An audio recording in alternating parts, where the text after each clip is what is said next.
2, 3, 4, 5. Welcome back. Episode 48 of the Young Old Heads podcast. I'm one of your hosts, Tommy, aka TV Sports Cards, and I'm here with my good friend and co-host, Max, aka Cards Max, aka Cards Max Monopoly Select Draft Picks Edition. Max, how are you doing? Doing good. Whenever I play Monopoly, I decide between the top hat and the artillery cannon, with that being representative of how I attack life.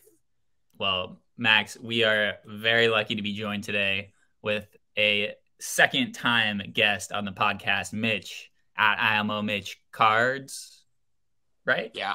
On Twitter. Mitch, how you doing? I'm good, man. Yeah, Twitter and Instagram, I rock the IMO Mitch Cards handle. But yeah, I'm feeling great. Chilling out here on the West Coast. It's like really nice and sunny and sweet out, and I have zero complaints. I had the first taste of good weather this week in Chicago, and of course this week we're back to the 40s. So hoping to be back in your world soon. But Max, 70s. You get the box this week that was heard around the world. You want to tell the people what you hit, the big banger hit that you got? The big banger hit. Well, I still have the box right here, or most of it. This is an Allen and Ginter X Raw Prime 2022 Allen Ginter X. I have my minis right here or something. Good old matte finish. And you can tell that there's so much whiting on absolutely every single card that I'm never going to get a card that even has a shot of being in good condition. And that's always a plus. So I opened the box, my first pack in. So these boxes usually have a color and an auto. I get no color in the entire box. But first pack, I get the hit. And it is Hobby Wonder Kid Blake Grice. Autograph. Silver ink out of 25. Bang. And this was not what I was expecting. And entering a relatively short printed product that now resells for $130 a box and is currently $80 a box. Really good value, by the way. But I got killed. I got murdered. I don't think I'm getting my $80 back. I don't know what to do with the base, and it reminds me of when I used to absolutely grind base Ginter X, and now it's just a problem that I don't want to do anymore. Ship it to me. Ship it to Mitch. But these are perfect eBay cards for like set collectors. Yeah. The set collectors grind this. Yes. What's the deal with Ginter X? Either one of you guys can answer. I don't know shit about Allen and Ginter, the whole history of it at all. Mitch, you might know a little bit more. Do you know about? I just know that they. Well, I think that Allen and Ginter was started in 2006, and there's a couple like really sweet rookie cards that were put into that set, or that era between like 06 and 08, like the Mike Tyson, the Bruce Lee, and then the Pacquiao, I think was like 2010. Those cards do like $100 PSA 10, 100 plus 120. But anyway, in 2006, that's when that came out, and they only started doing Ginter X like 2 years ago just to spice it up and give us extra crap. But I mean, I like that it's black and it's different, and it's kind of a, I guess, kind of a jump to kind of a reach. But I mean, it's a cool product. I don't know. I think it's completely unnecessary. But the silver ink on the black card, I mean, if that was a different hit besides that one kid, that would have been an absolutely fantastic box. Yeah. So biggest things with Ginter X, or now that there's Ginter Chrome as well. There you go. So now there's 3 Ginter products. I will say Ginter Chrome is the post-COVID production product that shouldn't exist. Autographs are 1 per case. Cases are 12 boxes. You get a lot of color, but overall it's not a very good product, and you don't even get that much color. So not worth it. Ginter X, on the other hand, online exclusive, made in 2018. Really the first resellable product ever that Topps has made that was online exclusive that people could kind of safely resell.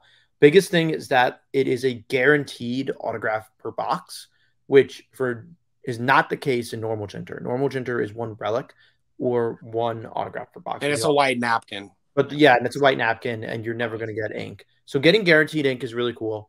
It's not cool when your hit is Blake Grice, but they used to fetch like $200 a box like 2 years ago. Now it's like from $130, and I bought mine from Topps a few months back for $80, and I really just did not want to list it. So that's why I ripped it. Yeah, and been there. I learned why I shouldn't rip, and maybe I can make a good dent into breaking making 40 bucks on the box. I'm not sure what to do with the base. I really hope I'm past my days of grinding bulk to that extent. But there are people that set collect. The black borders are cool. It's short printed. The minis are relatively short printed. I also did not get a Julio in the entire box. Classic. And I got a Wander base card. I was going to ask what the best rookie was. Yeah. I got a base Wander, but Ginter X is kind of cool. So I'll take it. I bet that Wander's like $10. I can't believe how there's still Wander rookie cards coming out right now. Mitch, I see Ginter, whatever the fuck you call it. It's Ginter. Okay, lowest buy it now, and Franco's $10. That's pretty sweet. So that's an eighth of the box already, and my Blake Grice auto is allegedly worth $20. It's really not that bad. Could have been much worse. That's a long hold there. But Mitch, I see you. I just want to say, sorry, I want to interrupt real quick because I want to talk about Blake Grice. I'm looking at comps. His normal Ginter auto does $20. I can't find a comp on Ginter X. A refractor out of 25 did $5, and a Blake Chick-fil-A auto with the inscription Chick-fil-A did $62. What? That's fucking awesome. Excuse me, but yeah, I didn't know that existed. That's cool. The kid's better in my eyes now. Yeah, I do like Ginter for the inscriptions. They do some fun ones, I feel like. Yeah. So I don't know if mine's a short print or not. So in addition to Blake Chick-fil-A, he also has most of his autos that I see are Blake G. I have the full name auto with Blake Grice. It's like Kaminga. It's just like the Kaminga situation. Yeah, so it's like, do I charge a premium on an auto that no one wants or cares about? Oh, put it up high, man. Yeah, do the card next. One at 75 OBO and one at 60 OBO. I feel like this card's worth nothing. Yeah, it's worth nothing. I'd probably sell it for like $30 like the day after I got it and call it a day. Yeah, cut your losses. Yeah. Mitch, me and Max have been talking a lot about the kind of death of base cards as something that people are buying these days. But Ginter is one set where I see you post a lot of base Ginter from like the 06 probably is a little too much of a premium, but like 07 to 2011, 2012. I see a lot of that in your stock sales, and I see a lot of people buying them all the time, like all the non-sport stuff. I feel like people do collect that base stuff. Is that way? Do you see that on your end? Yeah, I mean, that's honestly like where I make my niche, to be honest. Repeating myself, but that's honestly like my game. Is finding stuff that wait, who am I? Who are you? Who am I? I mean, the mystery is the best part. You know, when you get if you get too comfortable, you know, it's good. The mystery is a good thing. Are you a card seller? Are you a man of mystery? Are you a 90s fanatic? Can you tell me if Pacific is a card brand or an ocean? It's first and foremost an ocean, sir. And then, you know, the card brand's gone. So, I mean, did it even ever exist? Who knows? And if you weren't there to see it exist, I mean, it sure as hell didn't exist, right? It's like if a tree falls and isn't hurt, if Cards Max didn't see it when it happened, I mean, god damn, it couldn't exist. No, never. If Max doesn't have a take on it, it did not go down. Exactly. But anyway, going back to base cards. So the thing about cards that weren't overprinted is the whole thing. And a lot of the people that purchase cards from me really like odd stuff. They like Americana, ephemera, is that the right word? Stuff like that, like culture. And then they like seeing things that they haven't seen before. You know, they still put out sets like that. And I do have some modern stuff that I mix in. I try not to get too heavy on anything modern, but I'm able to identify a need, which is those years of those cards. Yeah. And I realize that I can usually get them from folks who really don't set a high premium on them. You know, a lot of people are kind of like, oh gosh, these are boring, or they're like, get them out. You know, like I have friends in Chico who are just like, I have a big box of base cards of stuff I don't care about. And I'm like, oh man, that is just me. Hello. Give them to me. You know, and then you pull out one that you comp and you get surprised about. Yeah. That's just always what happens, because it's some random dude who has only 2 or 3 cards in existence or whatever. Yeah. And people like that stuff. And then set collectors, like you're saying, Max, like you cannot underestimate the set collector. Yeah. For real. It's not my game per se as a collector for me, but it is definitely something that I know a lot of people are really high on and have a lot of fun with. I know that they're very like, it's a very fulfilling thing when you find that one hard card to complete your binder, and like that's a big deal for people. Yeah, people are stoked off of like completionists. I'm not but like that. Yeah, I mean, I just like when I see something that I haven't seen before, because I cycle through so much bulk and so many cards. I'm like, I don't even have to look up that this is rare. I know that this is somewhat rare because this isn't just bulk you find walking into normal card shops or whatever. Yeah. And I'm lucky that I have a shop around here that has had a allotment for like over 20 years. Oh, wow. So they've been stocking inventory for a minute. Well, they've just been, not been mosaic. And in a very small market in my area here is the thing. So I exist in a very small card market that for some reason has the correct economics of the area. So small shops can exist where I live. So because of that, there isn't a huge premium set on, purchasing a lot of bulk stuff that they've had for too long. People drop collections on these places, Yeah. I feel like you're in an area in California where like you can have a storefront and you don't have to get all these margins on stuff necessarily, especially if you've been around for a while. You flip graded cards and you make way more than enough money to make your rent. Yeah, for sure. And the wax is on the side and it's just like a thing to have going. But it's all about submissions, and shout out to Sierra Nevada Sports Cards in Chico. Well, that's a good transition for us, Mitch, because I wanted to get some info because Max, I know, is going to have a lot of questions for how you made your decisions on this. Yeah. But you graded with PSA for the first time. What was the thought process? Walk me through it. So the thought process on grading was I was getting restless, and I was like, Mitch, what are you doing? Why are you waiting? I was kind of like raised in a way like, hold your money, don't, float too much money at once, blah, blah, blah, blah, blah, which is, not the way to go, obviously. So I just, I took a bunch of cards into Sierra Nevada Sports Cards, which is where my friend Kyle and Tony, shout out to them, own the shop here in Chico, California. And I just basically talked to Kyle, and, we basically pulled aside a bunch of quote unquote slam dunks that would be like more or less safe for my first submission, without going too big and without going too risky. Even though there were a couple little mini risks in there. Oh, I saw them. Yeah, but it was very fun and exciting and immediately addicting. That would be my like initial thought process on the whole thing, was like getting them back. I did a blind reveal with myself. I did not let my friends spoil my grades. And then the other thought process for me was that my friend was the one who would be holding the cards. He would be the one looking over the cards. He would be the one, putting them in card savers properly. And he does submissions weekly. So yeah, so he knows his shit. Right. So that was very big for me.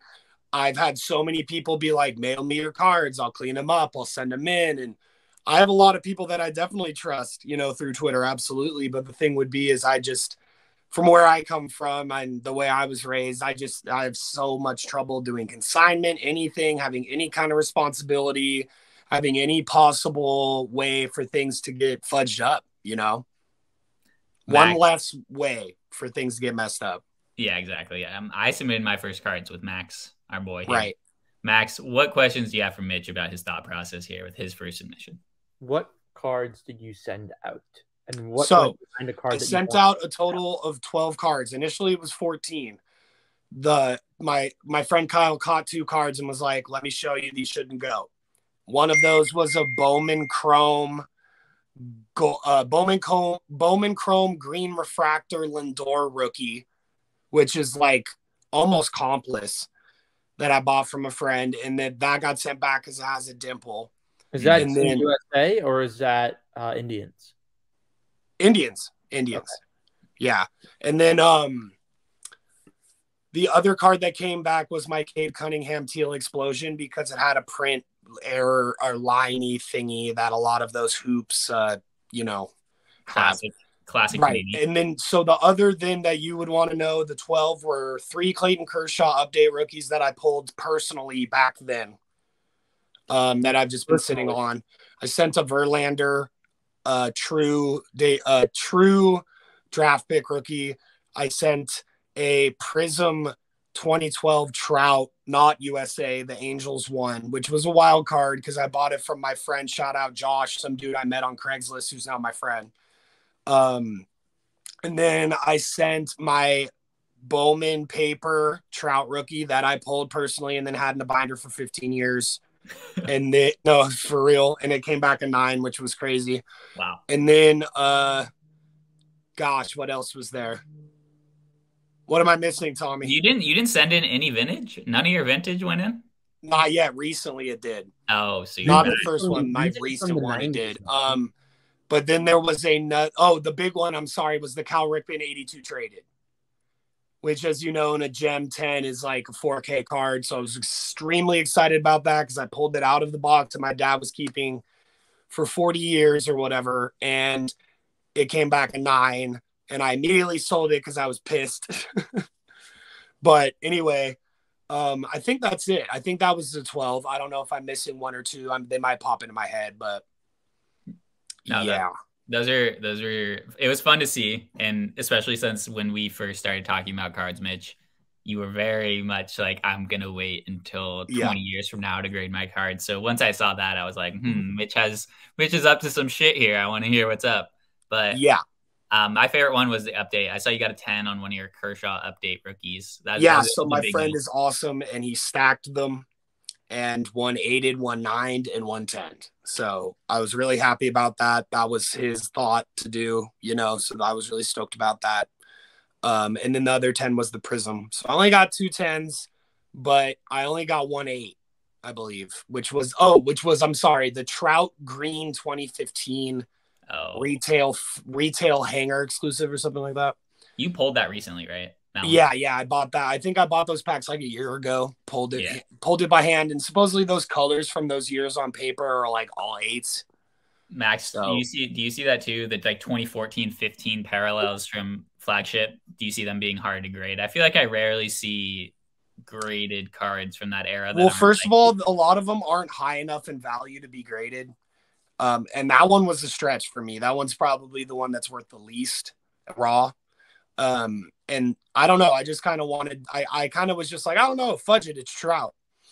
Go for it.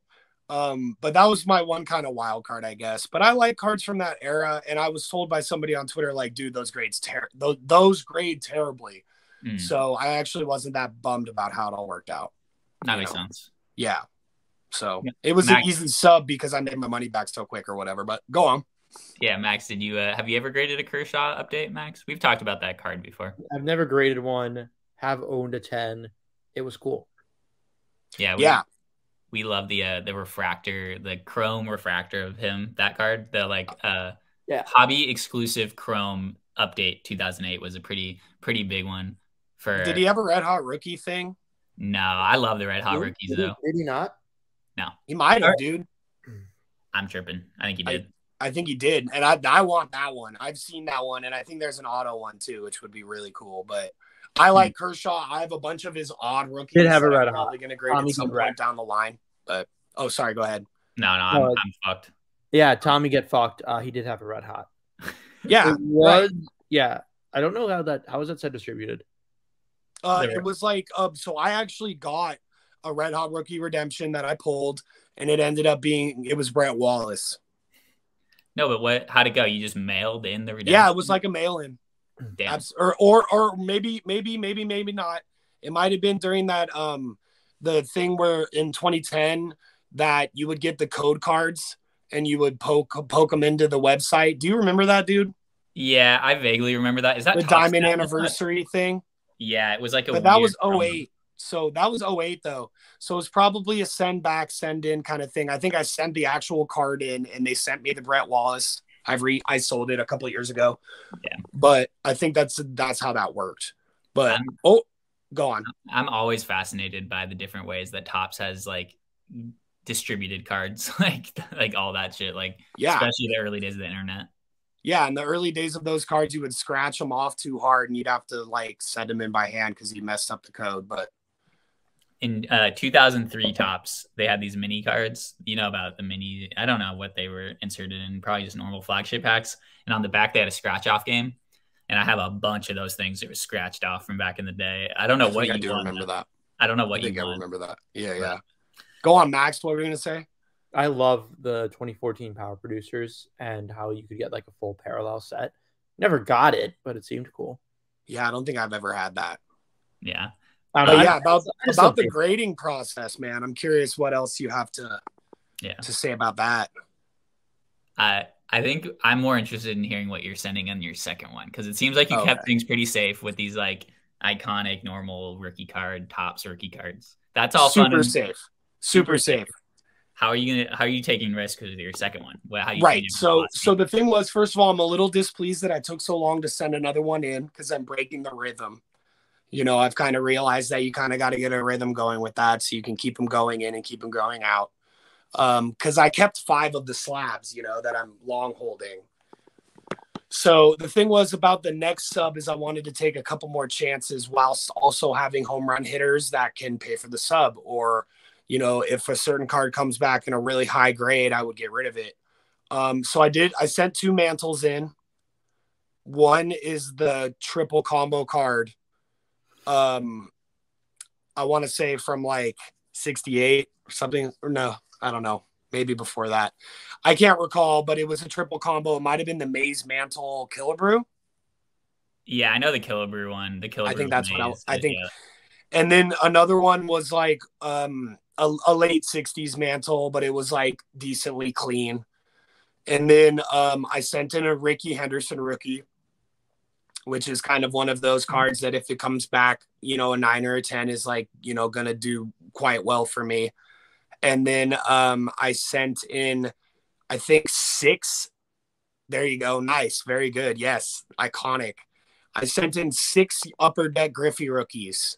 And I told Kyle that if they come back, or I mean, if he looks them over and they shouldn't be sent, then they shouldn't be sent. But he didn't say anything. So that's a tough one. I'm a little concerned because I don't really know how the holograms work, the back of the card. And then, I don't know, I've also been told that that's not a massive deal unless they're really, really bad. And then I also sent in a like 99 Pacific Paramount Holo Gold David Ortiz that I pulled by hand. That's what I've been waiting for. Wait, what? That's what I've been waiting for, is the first Pacific card you're sending in. We're going to cut in here, me and Max. Mitch is getting dropped from the episode on occasion. Cut. Max. Mitch is gone for a sec. Yes, Mr. Podcast co-host. He's maybe back now. Mm-hmm. Oh, I thought we were going to start like a segment or something like that. Well, I want to start a segment. What do you want to talk about? What's on your mind? What's on my mind? Yeah. I went to the Hofstra show last week. I bought baseball cards. It was fun. I had a fun little skirmish with an old head dealer. He had a T205 Cy Young gold border set. And the biggest thing with T205 is that obviously they're gold borders, but the corners and the edges chip a ton. So the corners on this weren't like, the chipping wasn't bad on this PSA 3. I offer 2,700. He says 3,000. I say perfect. He says, hold on, let me double check my sticker, even though we already checked it once before. And he's like, lowest I can do is 32. And I'm like, dude, seriously, we shook on it, blah, blah, blah. Whack. We shook on it. Shook on it. That's whack. And then after the fact, I'm like, how many years have you been doing this?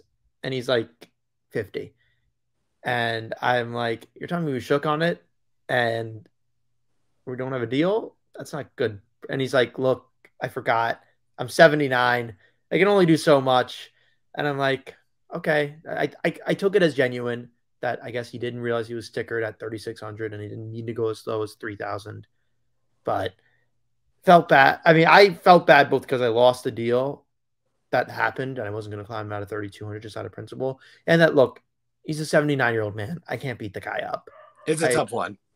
But like I was a little ticked, and I didn't really hold back until he said that hey, I'm 79, I'm forgetful, I'm sorry, I'm human.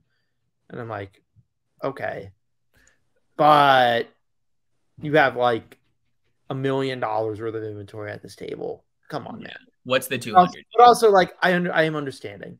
Maybe too understanding. Maybe that's my fault. I'm just too understanding. Yeah, fuck that. Yeah, I don't know. That doesn't pass my test. But Mitch, do you ever have people who like haggle with you on your cheap card sales on Twitter where you're like to a point where you find it kind of offensive? Well, it's funny you ask that because you're perpetuating that I should feel offended. Oh, and there he goes. But no, so listen, yes and no. Usually no. Most often, no. I'm prepared for that. I realize that people that purchase my cards in a high volume sometimes end up paying a little bit of a premium, and that's okay. Yeah. And I have no problem selling a card that's absolutely worth more than $1 for 50 cents occasionally. Like, that's okay. However, if someone I, don't stack with often, or someone isn't around much, or someone's kind of trying to jump in, at kind of a lower than needing to be kind of thing, I'm kind of just like, hey man, nah, like, thanks, but no thanks. Yeah. Like, not into that. Like, hey, if you want to jump in first, because the thing about it, man, is I'm obviously doing things that a lot of people don't want to do. A lot of people don't want to grind that hard for 60 or so stackers. Yeah. Like, yeah, people don't want to do that. You and Max both move a lot of cards. Yeah. Sorry, I'm interrupting, but Max has a very unique customer support lens where he likes to occasionally poke fun at the people that are messaging him about his cards. Right. And Mitch, you always, I feel like your whole brand is kind of like 100% positive vibes, all the good vibes all the time. I see you chime in every once in a while when someone's like aggressively annoying and like clearly not a good person. But yeah. Max, can you give me your customer support like what's your theory on it? And I have more to add after. But yes. I'm so accommodating to my customers. I'm the nicest, greatest guy in the world. That's for sure. Tell me about it. I'm great with my customers. I just like to make fun of the ones that I don't do a deal with sometimes if they are aggressively lowballing. Yeah, you're dealing with different cards too, I think. Like, or even I had an Ohtani Beckett 9.5 that I bought at the Hofstra show, auto from Bowman Chrome. Monster card, comps 6K. I bought it at about 5,400 or so. I go back and forth with this gentleman online. I think it was on Discord. And he's like, hey, me and my partner are thinking about making a play on it. I'm like, well, keep me updated. And I'm like, okay, serious buyer, sure. Keep me posted. Let me know what's up. And then he comes back a day later. He's like, okay, I think we're ready to make an offer. Like, the comps are sketchy. The most we can do is 4,500. And I'm like, dude, like, True Gem Plus is fresh and did 9,200. Min Gem did 6,000. I'm and I know I literally just spent. Yeah. I sent 3 skull emojis, and I'm like, yeah, thanks, dude. I appreciate your interest, but I'll have to pass. And he's like, no counter, and I'm like, counter what? I can't counter a 75% comp offer on a $1,000 card that's easier to move than Lake Michigan. Yeah. Which, for the record, I ended up moving at like 5,850 goods and services. And if anything, I had another buyer willing to do 5,800 net. And I think I had another full comp buyer that I wasn't sure about. But I took the first deal that made sense for me to take because you never know when the next ones are coming. Sure. But I'm like, dude, 4,500 on an Ohtani Bowman Chrome auto, like the hottest cards of like the hottest players. Like, yeah, stop. It's like, and the thing was, he was like posing himself as like a very serious buyer. Otherwise, like, why are you going a day after to DM me about? Like, you had to take a day to offer 4,500. It's like, I'll buy all of them on the spot at $4,500 until my wallet depletes me, which is probably not very long, but still. I mean, the thing is too, is I deal in like a completely different realm of cards where it's like people really kind of just want to have like a good stack of cards a couple times a month, where they can, feel like they're getting some cards, maybe because they live in an area that is a card graveyard, because they still do exist. Yeah. Maybe they travel for work. Maybe they have so much family and so little time, or a life that's happening to where they can't go to the shop. They can't go to Walmart and not buy real stuff versus cards, Yeah. So that's what I'm there for, right? I have people that come into my sales at like 1 a.m. late, and just claim like 10 cards. And they do that a couple times a month, and that's how they vibe. So I'm definitely dealing in a different realm. However, when I did this grading process, and occasionally when I jump up into bigger cards, I definitely see the angle that that Max is talking about. And I get it. When you have a very hot commodity and a very like good like piece, there's no reason to come at someone so crooked, So for me, though, on the other hand, right, I'm like, this is a really cool 2004 Upper Deck MVP card, man. Right? A little different vibe. Yeah. So it's a little bit hard for me to judge on that. But at the same time, I mean, I do have an attitude. I do get frumpy, which is a frustrated. The problem with ugly and God, I can't remember, frazzled maybe. But anyway, go ahead, Max. No, the problem with low-end buyers, again, yeah, this is not making fun of anyone's financial situation. Right. I love low-end cards too. It's just that a lot of the personality behind it often, like, I mean, I have a buddy or two who will sell a lot of cards, and someone will complain about a $10 card not having a BGS 10 pristine corner when the card is still near mint or better, and they wanted to grade it, and they'll want a refund or something like that. It's a respect factor with me. For me, I never guarantee a thing. Yeah. You are getting what is on the page, are always under comps. If you're, I had someone sweat me recently, actually, about me losing 2 free cards. Oh my God. Free cards? Get out of here. He didn't sweat me hard, but he was like, because I had his paid stack, and he was like, hey, you're missing the blank and the blank. And I'm like, you're right, but this is a $1.75 PWE thing here. Yeah, 2 extra free cards. I just don't respond. Yeah, I just don't even, Nothing. Yeah, right. It's not a yes, or it's not a no. It's not a F you. It's not a, oh, I hope you're okay. It's just, I'm going to go over here. Yeah. I have plenty of stocks that don't get paid for. I have plenty of stuff on the side that doesn't get dealt with. Yeah. If you're listening to this, my advice to you is, if you are expecting a PWE or like a 10 card mailer from me, or you're only buying that and you're not doing BMWT, you need to DM me. Yeah. Not me reach out to you.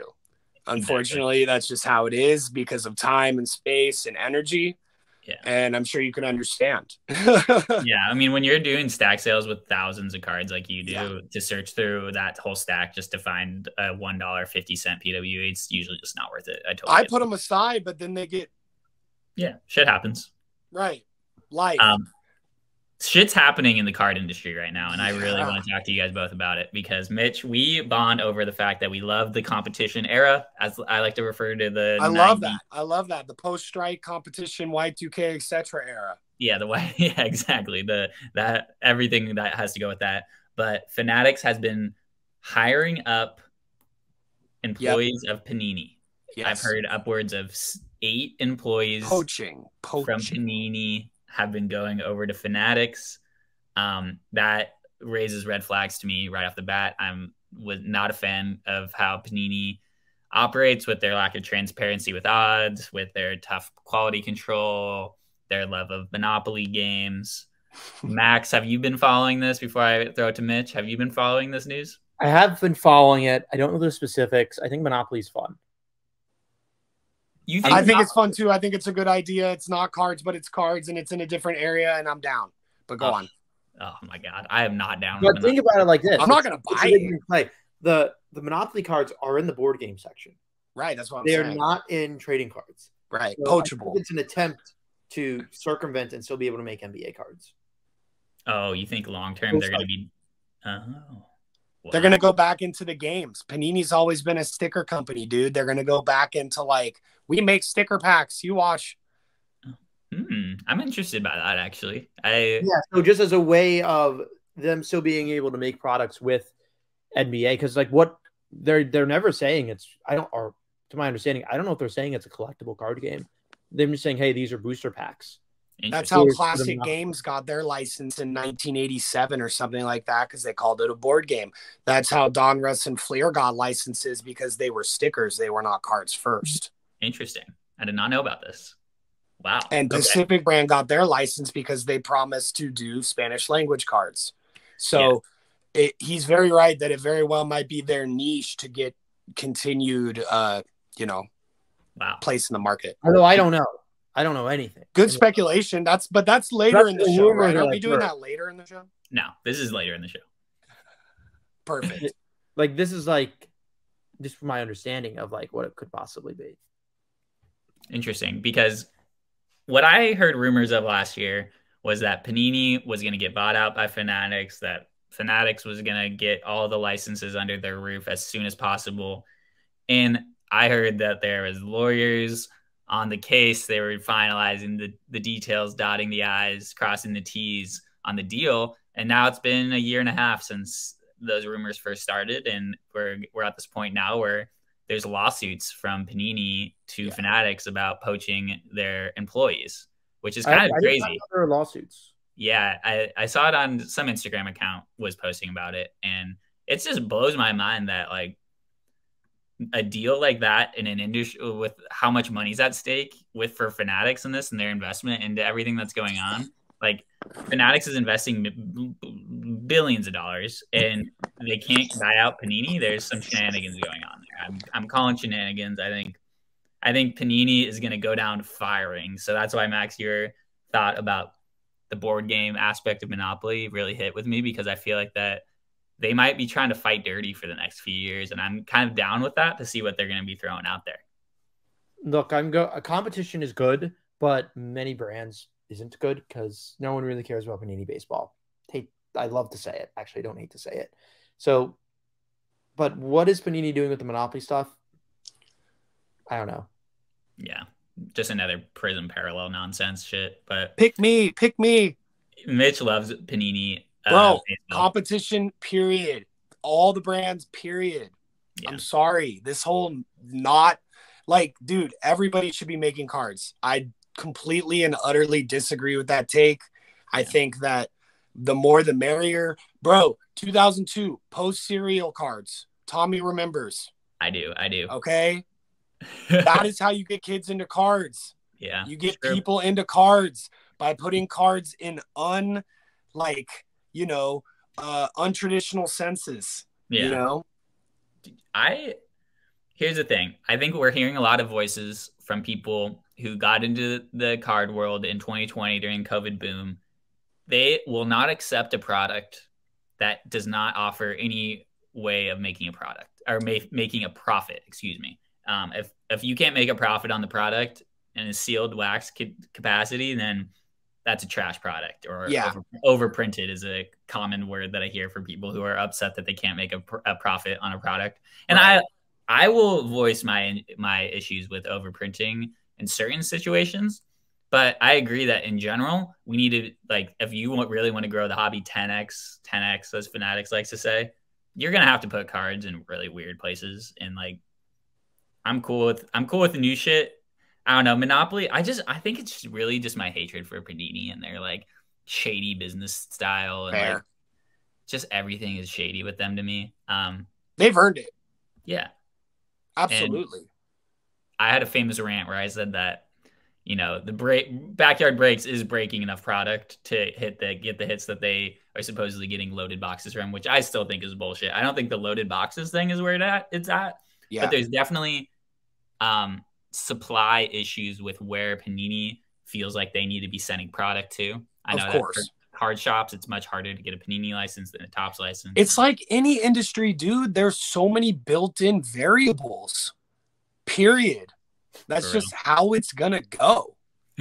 That might be the episode the episode title right there. Built-in variables with. I mean, though, really, the things exist. It's like you have to know history to know why things exist a certain way. Yeah, it's true. Like, I didn't know about the sticker thing. Like, I literally just learned something new 5 minutes ago that I never knew about cards, and that happens every single day. One thing that's new, Mitch, and I'm something that's happened since episode 20, your first appearance, is there's been some action from Panini in hitting on the nostalgia of the 90s Prism sets that hadn't really been reprinted before, right? I don't Properly. think probably not. Properly. Yeah. Excuse me. Yeah. But Zenith football came out, and you want to tell the people what Zenith football this year has in it? Yeah, so the thing is I honestly actually haven't gotten my hands on any of this stuff because I refuse to purchase most retail because I always just get torched. However, I was really excited. It honestly seems like the companies do listen to all of us bitching on Twitter. I'm not kidding. Like because I mean, this is my 3rd+ year of being consistently online in the card zone, and the thing about it is they are listening because a lot of these cards look a lot more like what they did in 1997, 1996. Yeah. They do. And I think that that's a good thing. That's really cool. I mean, a lot of the like gold Prism inserts and silver Prism inserts that you saw in Zenith and you see in Zenith right now are literally homages to 30 years ago. Yeah. And I think that that's really cool, whether or not the people know it or not. I think that's cool. I think it's really cool. And then, Chronicles is the same way where you get a lot of the throwback stuff. You get the Leaf certified stuff, which I think is really fun. I sold a Hunter Green Leaf certified auto, and it was a sticker auto, and it doesn't have the logos, but it's a really nice, fun card.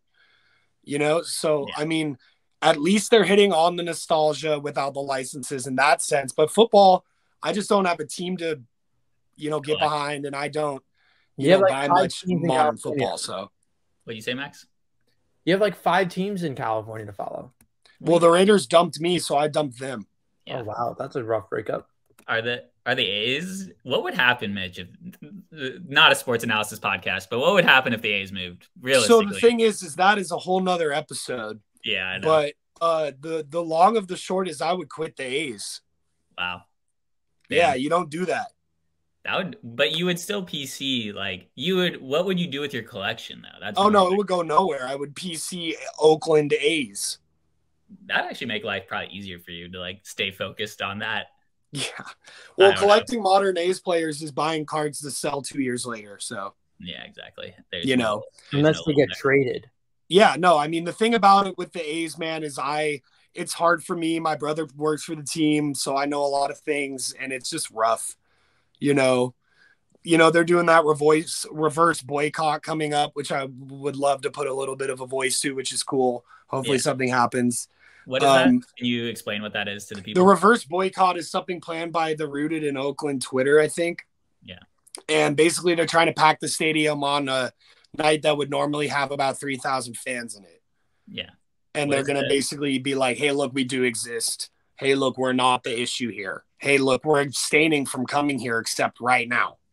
Interesting. I think it's not how I'd go about it, but that's okay. So if anyone wants to look into what that is, check out the Rooted in Oakland Twitter. It's all over Reddit too. Yeah. But just going back briefly to the Panini thing and the Zenith and the stuff like that is I think it's really cool that they're really trying. I think it's really cool that they're trying to give older collectors something to collect and something to like. A lot of people don't like modern Prism. A lot of people don't like modern Optic. A lot of people are not really into that stuff. So I think it is cool that they do that and that some of that stuff is offered and that more nostalgia collectors exist a lot more than they're getting catered to, I think would be. In baseball, they do a really good job because of archives and every year. And heritage and stuff. Yeah, that's not the issue here. I'm talking about football now. Yeah. I think, Scorer's Booth, they do rehash the designs. Yeah. And they do rehash most of the designs of a lot of the cards. But I think it's really cool that they're doing more of a middle upper end with lots of foil and lots of shine and lots of old designs. And I think they're even doing stuff like the Pro Bowl inserts, which everybody loves, like the volcanoes and the fireworks and the canoe. Did you see the Eddie George canoe? I've seen the canoe. That card is a hilarious one. Right. So those sets are eternally fun to collect. I feel like they're like that era of people is probably getting back into the hobby now, hearing about big sales. They're like, oh, when I was collecting, I was a part of like the downfall of collecting or whatever, where prices tanked and like everyone quit in 91 and 92 when the Gulf War came about. Yeah, that's the goal. Do you think the Gulf War impacted that, or is that more of just an association in your head? I guarantee you that when the whole Kuwait situation happened, it hurt the hobby. But then it gave us Desert Shield. But I'm telling you, it did, because when middle class male spending goes down, the hobby is less relevant, and that's one of the quicker things to happen when the economy worsens. But question: is the hobby alive? The hobby is alive, sir. Cards, and cards. The hobby never died. However, the hobby goes in waves. Okay. And the thing is my dad owned that shop, and it greatly affected it. And he has always said it greatly affected it. And because he was in a middle class environment and had a hobby shop in a realm of a lot of hobby shops. Competition. But I think in general, that's just kind of how the waves go. Mm-hmm. And if you stick out the low wave, you'll be there for the high wave. And you see people right now selling collections, doing this and that. Who's to say Topps 2025 isn't going to have a print run that's half as low as right now? Oh, no way. No way. Not Why not? 2035 maybe. But do you get what I'm getting at? And that's what happened in the years in which I sell cards from. True. That is basically my thesis right there, is that I'm grabbing things from eras that are not obnoxiously, there. Yeah. And they're different. I can sell mid-90s cards of junk wax stars on funky teams all day. That's all your favorite. Month. I see that all day on your thing. Is like you want Tom Vernansky on the Brewers? You got it. You got it. No, I mean, just literally, that is what I think is fun. That is what I think is entertaining. That is what gets the nostalgia bone going. That's what gets people excited. Just like in high end, when what gets people excited is getting the Grail or getting the autographed card that was held by their favorite player, or getting the super rare card they never thought they would get, right? The super hard parallel. So it's just a different nut. Yeah. That's all. Max, me and you talk a lot about like the coolness to rarity spectrum, and how that impacts value. I feel like, Mitch, you sell it that like you get the coolest cards that are worth $1, right? And that's what your sale's full of, is like yes, the cards that only have value because it's like, what the heck, like oh, that exists. If it was something that was seen all the time, it wouldn't be that cool. Yeah. But I mean, it definitely, and the other thing I want to point on is that I'm able to learn and still be excited because of the way that my job is. Yeah. I get same with you, Max, with your new run into vintage, bro. Like, super excited for you to have this new world to stick your nose into. And I see that you jumped off the high dive, bro. You were like, let's freaking go. Right, it's just the cob. Yeah, and dude, that's what the friggin' hobby is all about, is finding that little new cut where you're like, damn, that's cool. I'm gonna jump down this rabbit hole more. So I'm able to do that when I'm going through cards and I'm like, why is this here? Or is this part of that set? Does this have numbering on the back? Forever, Mitch. And I love learning. I'm a learner. Right. And that's what's so cool. And that's what's so fun. And that is what gives the hobby immortal replay value. And especially, and here I'm going to tie it back to why more companies are good. Yeah, do it. Because there's more to find. There's more nuggets. There's more differences. There's more gems to mine out of the side of the hill. You know, my era of post-strike, pre-Trout would not be fun if it was just tops. Okay? No. Those designs from 88 to 93 are fucking horrible. And they're drab. Okay? Yeah. Quote me. But you look at Score. You look at the Young Superstars sets. You look at the Donruss rated rookie sets. You look at the Donruss Baseball's Best. You look at that kind of stuff. Oh, that was an iconic rant right there. Oh, we're gonna keep it going though, Max. I'm not gonna edit this part out because I think that Mitch is just absolutely on a rant that is too good. But I think what he's hitting on is just kind of like the fact that the designs of the late 90s or the early 90s are dope for reprints. I don't think they're going to be reprinting. They're not going to be reprinting 2002 Donruss. The rated rookies of the early 2000s were so bad. They were like so bad at picking. Sorry, guys. No, you're good. You're good. So, dude, oh man, Upper Deck, Donruss, all of those from like 00 to 04, awful. Like so the rookies that they chose, holy smokes. And that's why they made the rookie rule for 06, right? Because they were like, yo, all these dumbs been getting cards that are in big releases. What are we doing? But I love it. I love it. I don't care. We haven't talked about rookie cards in a while, Max, about the weirdness of rookie cards in the early 2000s. That was an early favorite topic of ours. Can you choose a rookie card? Like the player chose it? No. Because you're saying that they chose bad rookies in the year from 2000 to 2004. So it was up to companies to create their own rookie lists. So cards prior to the late 80s that were rookies, there's no rookie logo. They only Topps really did like the 79 rookie stars, right? But the Donruss and Fleer releases don't signify rookies at all.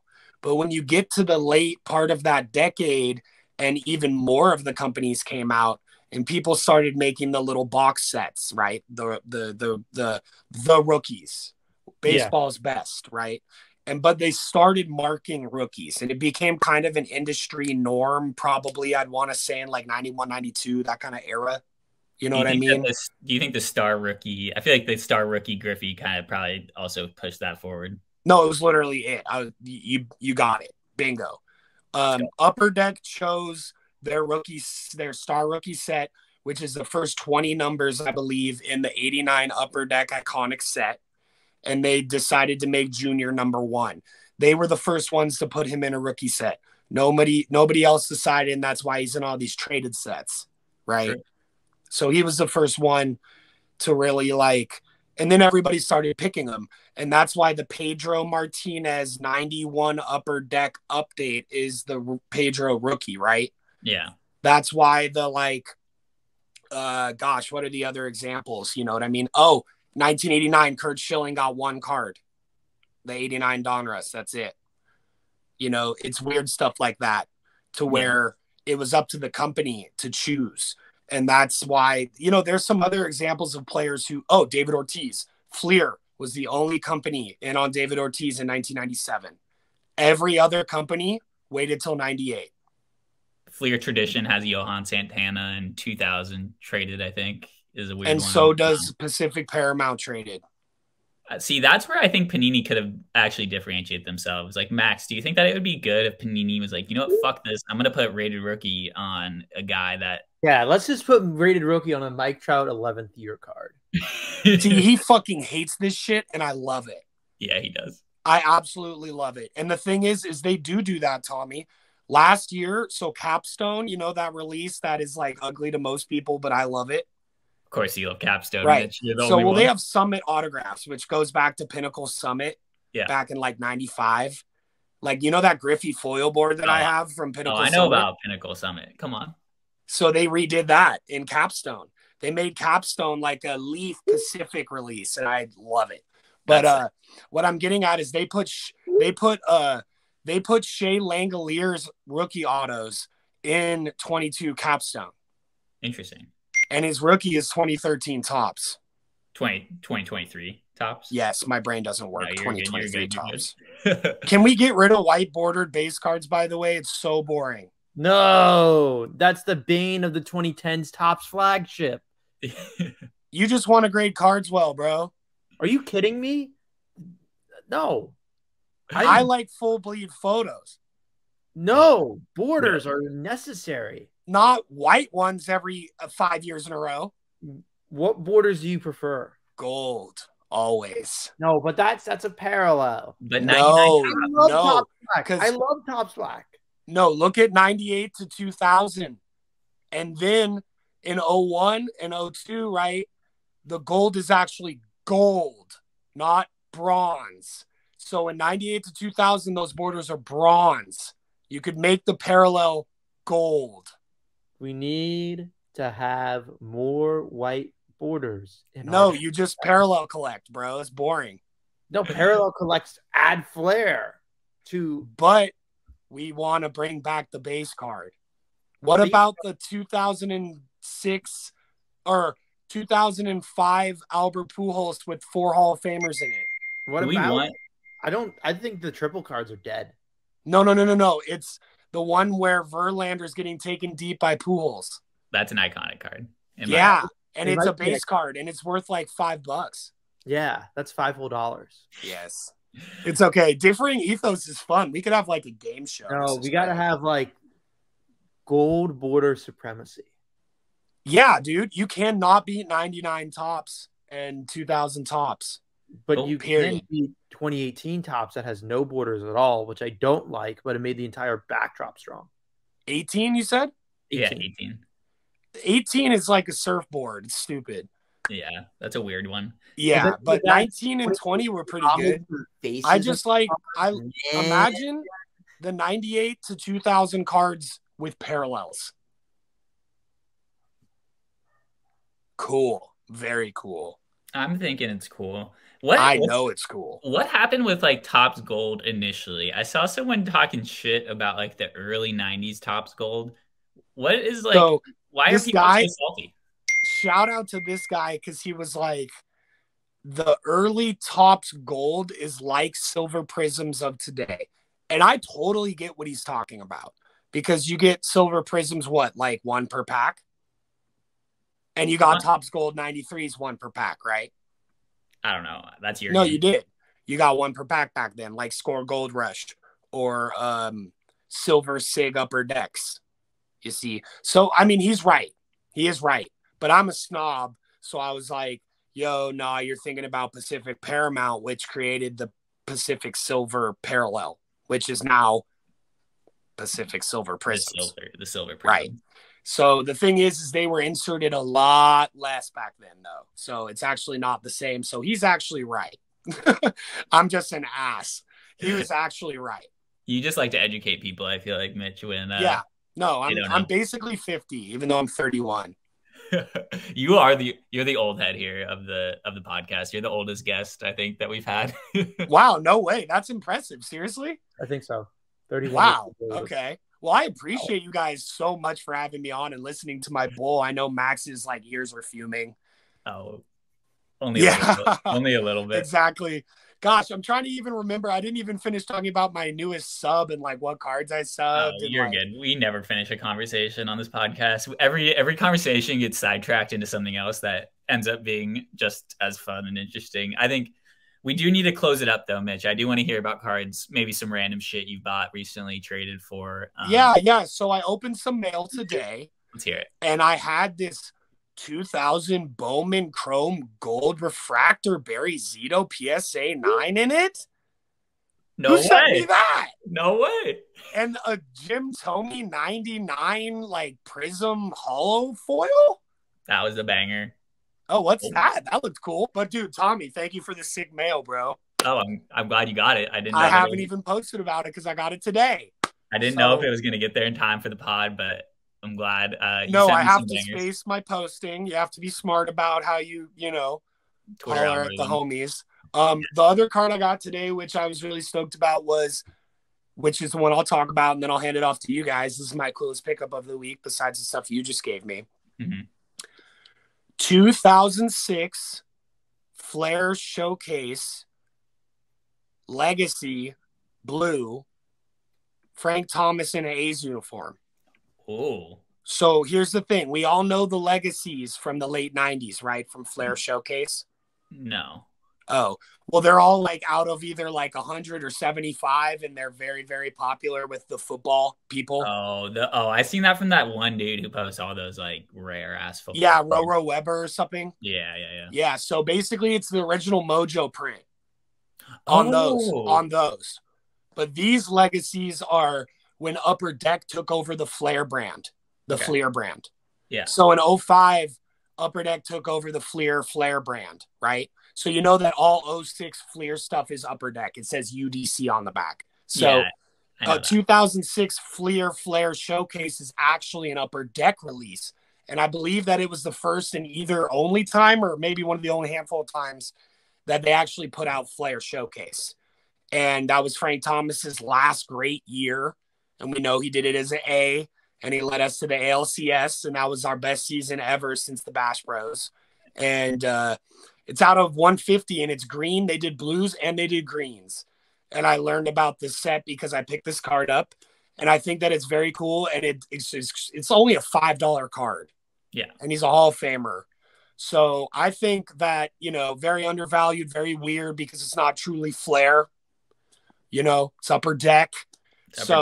If you're a player collector or a team collector from that era, I highly suggest you go check out Flair Showcase from that era, like the 04 to 06 range. Those ranges are just so much fun. You never know what parallels there are. You never know what things are numbered to. Every brand has a different numbering system. Every brand has different insert system. Every brand has odds that are stated. Okay. It's fun. Go. That's fun shit. Max, what did you buy at the Hofstra show other than you got shafted on the Cy Young? I bought the aforementioned Shohei Ohtani Bowman Chrome, which is really cool. Bowman Chrome auto. I bought this Anthony Volpe Sapphire auto, which prices are going up and down and then up again. What cards in my hand do I have? Oh, I bought this Jason Tatum Silver PSA 10. Great one. This Tatis Blue Wave auto. I like that. 2019 is nice, man. I'm just hitting up with the rapid fires. This Shohei Ohtani Topps Chrome update auto. 21's tough for me. All-Star game. Good Chrome white borders. Fair. That's fair. I guess Chrome is also so sleek. It's so clean and it's so cool and it's so fun. I just love full bleed photos because they're awesome and they feel like you're there. The white border for me and the thinness of the cards is hard. When you do the full bleed, you have a certain card thickness and it feels like cards that I'm used to, I think is another big thing. You are you're such an Upper Deck stan, like Upper Deck 2000s. You love the base Upper Deck from the 2000s. I feel like all that shit was popping with the full bleed. We bought them at 7-Eleven, Tommy, in our youths. Yeah, I know. Damn. I wish. I was just telling this story to someone about how in 2010, when the Giants won the World Series, they put out a team set with Topps with the World Series foil on it or logo or whatever. They did it for the Yankees the year before as well. And I have that. Yeah. But the Giants one, I remember it was one of the first things I did was buy that 7-Eleven for $5, tell my dad I needed it. And there's some cool Buster rookies in it. And it was $5. Now it sells for $80 as a set. Mm-hmm. Mitch got dropped from the call. Max. Oh my Lord, again. This has been a fun episode. We'll have to let Mitch give his goodbye on Twitter or something, but yeah, it's been a fun one. He's coming in hopefully to close us out here, Mitch. We'll definitely have you on again. Obviously, this is far from the last appearance. You'll see, everyone will hear from you. But if you have any parting words, I just want to say that I appreciate you guys first and foremost. Of course, for having the true old head on the show, and I really appreciate what you guys do and your consistency. and your persistency. And I want to say that I try to listen every week, and that I really appreciate your guys' angles and your guys' intriguing thoughts about certain things that go on in the hobby. I really look forward to seeing each of you at the National this summer.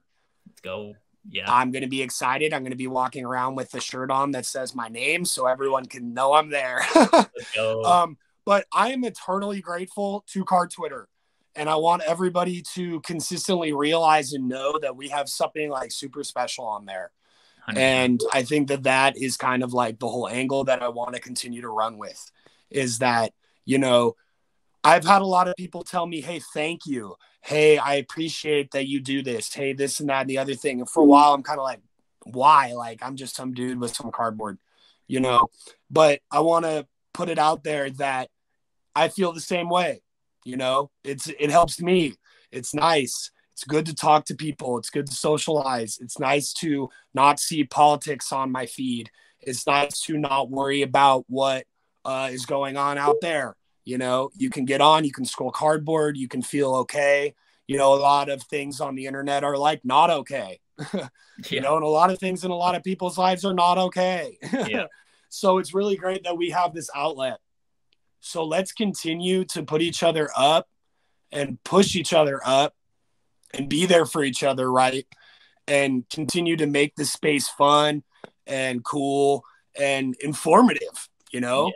I learn every day, just like Max said. So, Mitch, that was an incredible little soliloquy you just did. I feel honored to like that you listen to us every week, and you know, I learned so much from you throughout the last few years of cards, that like nothing but gratefulness for everything that you've been able to, you know, teach me. And also just like, I wouldn't probably even be on Card Twitter at like I am if you didn't like shout me out my second day on there. And hey, but you did it, bro, not me. You made your shit. You made it, bro. We all did our shit, man. And yeah, I think next episode, Mitch, will be just a complete dissection of Card Twitter of the 2020 year. I think that's a great idea, because we didn't get much into it now about talking about how absolutely elite and peak of a lifetime edition that was. Yes, yeah. That is a great idea. Put it on the calendar. We'll do oral history of Card Twitter next episode with Mitch. Max, what do you got to say before I press end recording? I like the baseball cards, and I like IMO Mitch. Oh, bless up. Bless up. See you guys next week.